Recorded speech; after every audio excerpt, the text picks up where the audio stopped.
নিজের বাবার ১,০০০ কোটি টাকার প্রজেক্ট, অথচ সেই কোম্পানির মালিকের মেয়েকেই মাথায় নিতে হল ইটের বোঝা। গায়ে ছেঁড়া জামা, পেটে ক্ষুধা, কেউ চিনল না তাকে। শহরের বুকে মাথা উঁচু করে দাঁড়ানো আভিজাত্যের প্রতীক আহমেদ স্কাইলাইন। ৬০ তলা এই আইকনিক টাওয়ারের চকচকে কাঁচ আর কংক্রিটের আড়ালে চাপা পড়ে আছে শত শত শ্রমিকের দীর্ঘশ্বাস আর রক্তের দাগ। প্রজেক্টের স্বপ্নদ্রষ্টা আরশাদ আহমেদ যখন আইসিইউটি জীবন মৃত্যুর সন্ধিক্ষণে, ঠিক তখনই তার সাধের প্রজেক্টে বাসা বেঁধেছে দুর্নীতির উইপোকা। বাবার সম্মান বাঁচাতে বিদেশ ফেরত মেয়ে সামিয়া বেছে নিল এক বিপজ্জনক পথ।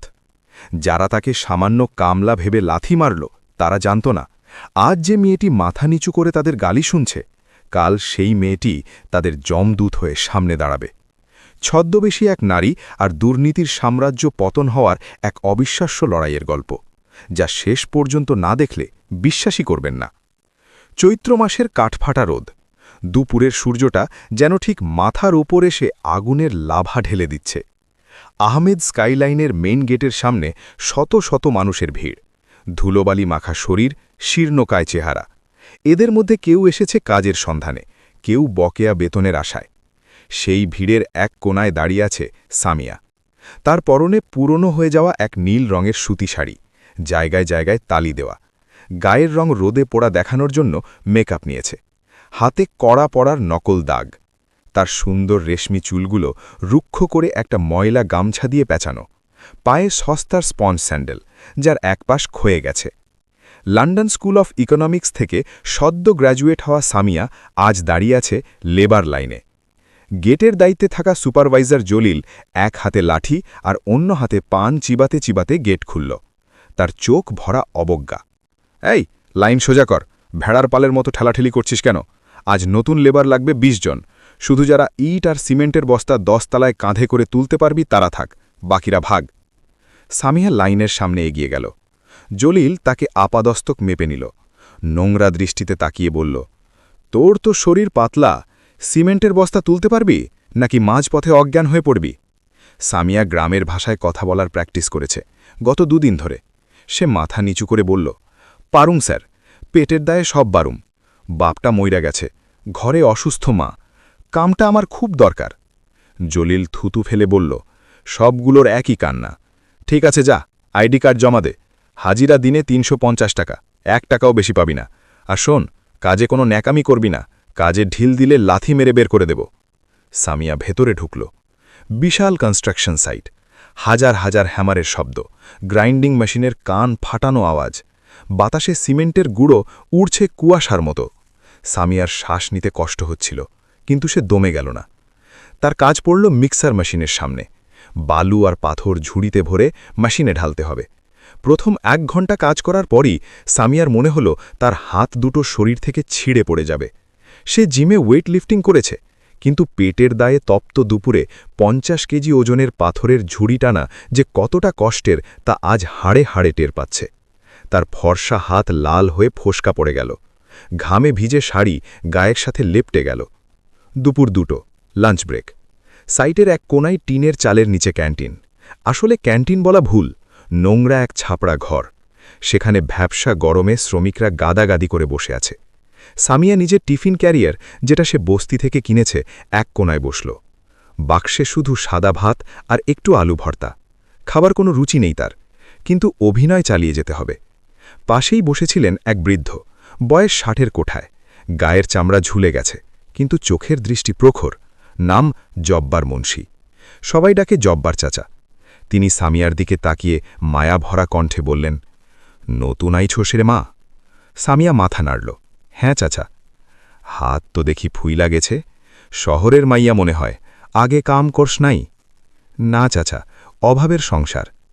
জব্বার চাচা নিজের প্লেট থেকে এক টুকরো মাছ ভাজা সামিয়ার পাতে তুলে দিলেন। সামিয়া চমকে উঠল। চাচা, আপনি দিলেন কেন? আপনি কি দিয়ে খাবেন? বৃদ্ধ হাসলেন, মলিন হাসি। খা মা, এই বয়সে এত আমিষ লাগে না, তোর শরীরে জোর লাগব। তুই আমার নাতনিটার বয়সী, সে গ্রামে থাকে, টাকার অভাবে দেখতে যাইতে পারি না। সামিয়ার গলার কাছে কান্না দলা পাকিয়ে এলো। বাবার ১,০০০ কোটি টাকার প্রজেক্ট, অথচ এখানকার একজন সামান্য শ্রমিকের মন তার বাবার চেয়েও বড়। সে প্রতিজ্ঞা করল এই মানুষগুলোর জন্য তাকে শেষ পর্যন্ত লড়তে হবে। তৃতীয় দিন। সামিয়া এখন সাইটের অনেক কিছুই জানে। সে লক্ষ্য করল সাইট ইঞ্জিনিয়ার রাশেদ চৌধুরী এবং প্রজেক্ট ম্যানেজার মতিন সাহেবের মধ্যে প্রায়ই ফিসফিস করে কথা হয়। বিকেলে সামিয়া 15 তলায় কাজ করছিল। সেখানে ছাদ ঢালাইয়ের প্রস্তুতি চলছে। সে আড়ালে দাঁড়িয়ে রাশেদ আর কন্ট্রাক্টরের কথোপকথন শুনল। রাশেদ বলছে, শোন, এই ব্লকের রড সব 14 মিলি দিবি, 16 মিলির কোনো দরকার নেই, আর সিমেন্টের সাথে বালুর রেশিও হবে 1:5।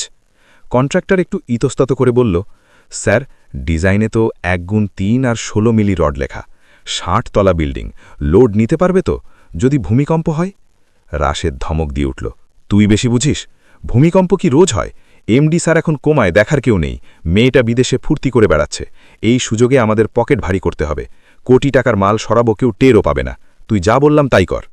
সামিয়া পকেটে রাখা গোপন বাটন ক্যামেরা দিয়ে সব রেকর্ড করল।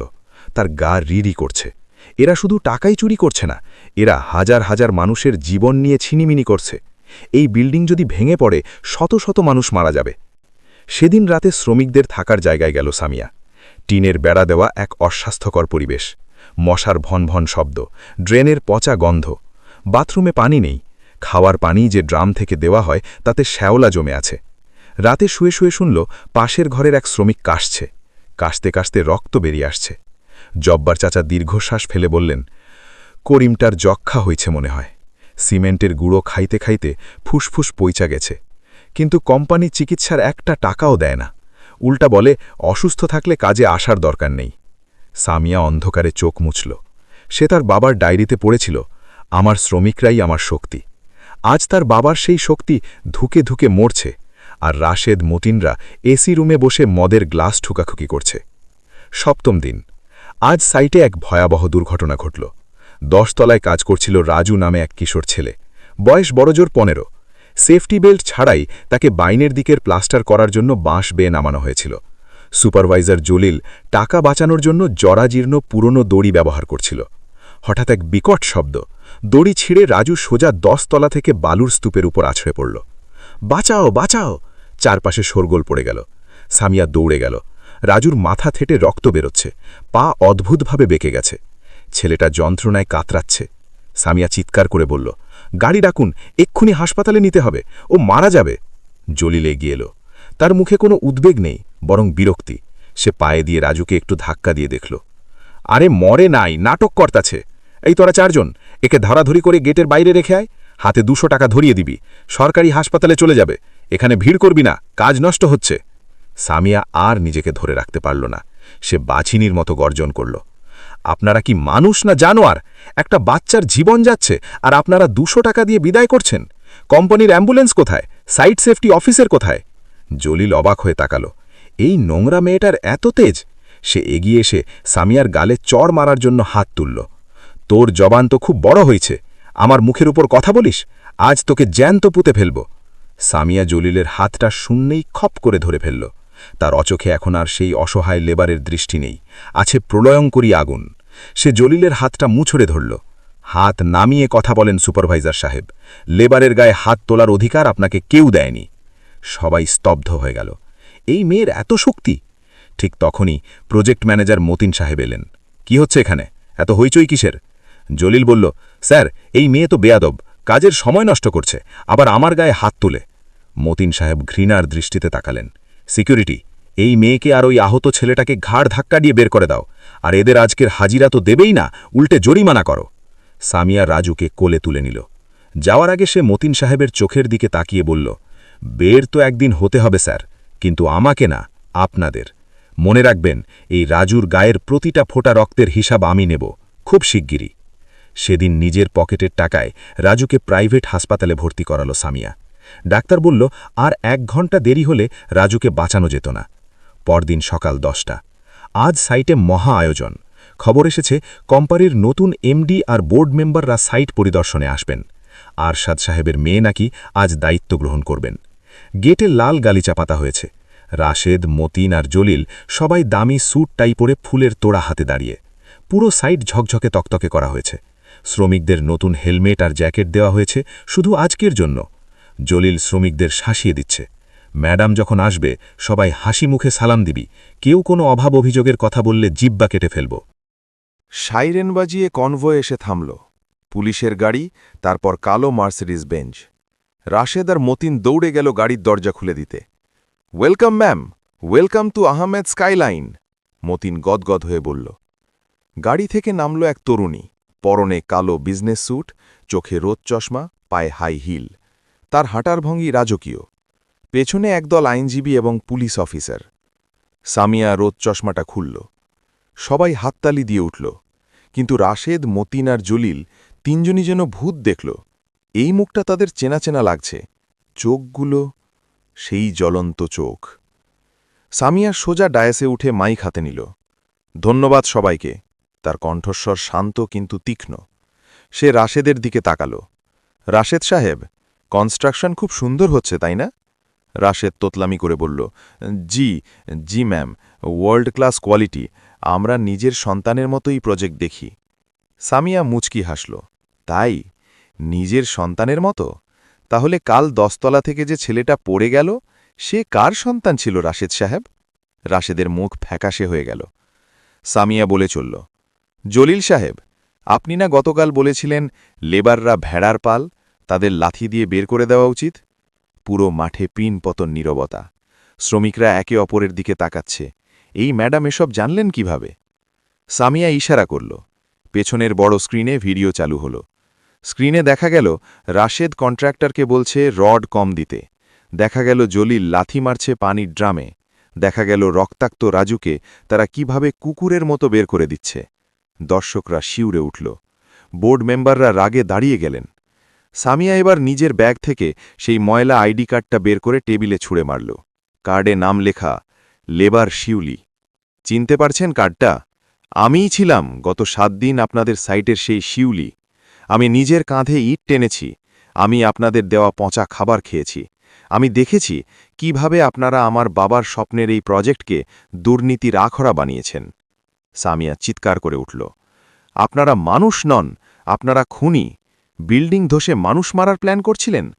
টাকার লোভে অন্ধ হয়ে গেছেন? মতিন সাহেব পালানোর চেষ্টা করলেন। সামিয়া ধমক দিল, অফিসার, অ্যারেস্ট দ্যাম। পুলিশ সাথে সাথে রাশেদ, মতিন আর জলিলকে হ্যান্ডকাফ পড়াল। জলিল সামিয়ার পায়ে পড়ার চেষ্টা করল। ম্যাডাম, মাফ করে দেন, আমি বুঝি নাই আপনি মালিকের মেয়ে। সামিয়া পা সরিয়ে নিল। যদি আমি মালিকের মেয়ে না হতাম তাহলে কি মাফ চাইতেন? রাজুর কাছে মাফ চেয়েছেন? জব্বার চাচার কাছে মাফ চেয়েছেন? নিয়ে যান এদের। আমি চাই এদের বিরুদ্ধে হত্যা চেষ্টা, দুর্নীতি এবং শ্রমিক নির্যাতনের সর্বোচ্চ ধারায় মামলা হোক। পুলিশ তাদের নিয়ে যাওয়ার পর সামিয়া মঞ্চ থেকে নেমে এলো। সে সোজা এগিয়ে গেল শ্রমিকদের জটলার দিকে। সবাই ভয়ে পিছিয়ে যাচ্ছে। সামিয়া গিয়ে দাঁড়াল জব্বার চাচার সামনে। বৃদ্ধ মানুষটা কাঁপছেন। সামিয়া তার হাত দুটো ধরল। চাচা, আমাকে চিনতে পারছেন? আমি আপনার সেই নাতনি। জব্বার চাচা হাউমাউ করে কেঁদে ফেললেন। মারে, তুই তুই এই কোম্পানির মালিক, আর আমি তোরে তুই তোকারি করছি।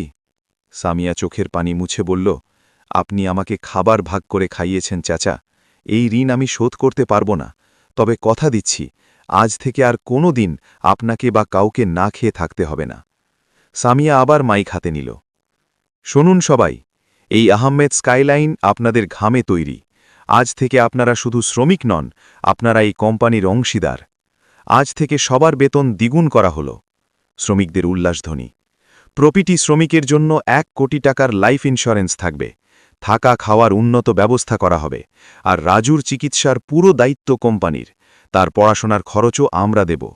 এবং সবচেয়ে বড় কথা, এখন থেকে প্রতি মাসে আমি নিজে এসে আপনাদের সাথে লাঞ্চ করব, দেখব আমার ভাই বোনেরা কেমন আছে। হাজার হাজার শ্রমিক একসাথে হাততালি দিয়ে উঠল। তাদের চোখে আনন্দের অশ্রু। এমন মালিক তারা স্বপ্নেও ভাবেনি। সামিয়া তাকালো 60 তলা ভবনের চূড়ার দিকে। আকাশে মেঘ কেটে রোদ উঠেছে। তার মনে হল হাসপাতালের বেডে শুয়ে থাকা বাবা হয়তো এখন হাসছেন। সেদিন বিকেলে যখন সাইটের কাজ আবার শুরু হল, তখন আর কেউ ভয়ে কাজ করছিল না। হাতুলের শব্দে এক নতুন ছন্দ ছিল। সেটা ছিল ভালোবাসার ছন্দ, সম্মানের ছন্দ। বন্ধুরা, সামিয়া তো তার বাবার সম্মান বাঁচাতে পেরেছিল, কিন্তু আমাদের সমাজে এমন হাজারো রাজু আছে যারা সেফটি বেল্ট ছাড়াই ঝুলে থাকে মৃত্যুর দড়িতে। এমন হাজারো জব্বার চাচা আছেন যারা পেটের দায়ে রোদে পুড়ে কয়লা হন। আমরা কি পারি না তাদের দিকে একটু সম্মানের দৃষ্টিতে তাকাতে? মনে রাখবেন, দালান ইট পাথর দিয়ে তৈরি হয় ঠিকই, কিন্তু তার ভিত্তি মজবুত হয় মানুষের সততা আর ভালোবাসা দিয়ে। ক্ষমতা মানেই শোষণ নয়, ক্ষমতা মানে হলো অন্যের চোখের পানি মুছে দেওয়ার শক্তি। আজকের এই গল্পটি যদি আপনাদের হৃদয়ে একটুও নাড়া দিয়ে থাকে, তাহলে শেয়ার করে ছড়িয়ে দিন সবার মাঝে। অন্যায়ের প্রতিবাদ করতে শিখুন, নিজের অধিকার আদায় করে নিন। টেলস বাই মাসুদের সাথে থাকার জন্য ধন্যবাদ। দেখা হবে পরবর্তী ভিডিওতে নতুন কোনো রোমাঞ্চকর গল্পের সাথে। ততক্ষণ ভালো থাকুন, মানুষকে ভালোবাসুন।